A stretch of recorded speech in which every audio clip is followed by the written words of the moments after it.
काही दिवसांपूर्वी मॉलमध्ये खरेदी करताना माझ्या शेजारी असलेल्या एका महिलेनं प्रेमळपणे हसून मी तुझी एकेकाळी मॉडेल होते अशी टिप्पणी केली. मी उत्तर दिले, अरे तुझ्या हसण्यामुळे तू अजूनही सुंदर दिसतेस.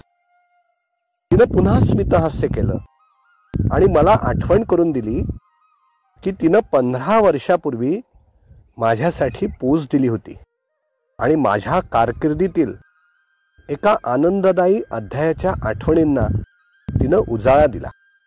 2002 ते 2012 पर्यंत आम्ही लोकमत सखी मासिकासाठी एक आद्य प्रयोग सुरू केला. तुमच्या शेजारी राहणारी मुलगी किंवा मुलगा मॉडेल होऊ शकते ही संकल्पना नाविन्यपूर्ण आणि अनोखी अशी होती. मॉडेल्स हा काही वेगळ्या प्रकारचा मानव नसून प्रत्येक माणसाकडे मॉडेल होण्यासारखं वैशिष्ट्यपूर्ण असं सौंदर्य असतेच. आम्ही ही कल्पना साजरी केली. या प्रकल्पानं सौंदर्य वैविध्यपूर्ण आणि सर्वव्यापी आहे हा प्रगाढ विश्वास अधोरेखित केला गेला. त्या 10 वर्षात छायाचित्रकार म्हणून मासिकाच्या मुखपृष्ठासाठी मला 600हून अधिक चेहरे टिपण्याचा बहुमान मिळाला. यापैकी कोणतीही व्यक्ती व्यावसायिक मॉडेल नव्हती.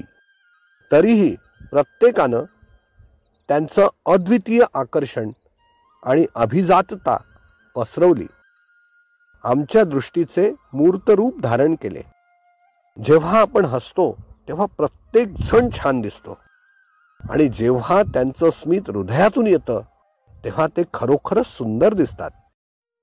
आपण नेहमी अशा एखाद्या व्यक्तीवर प्रेम करतो जो खरा असतो आणि पूर्वकल्पना किंवा निर्णयांपासून मुक्त असतो.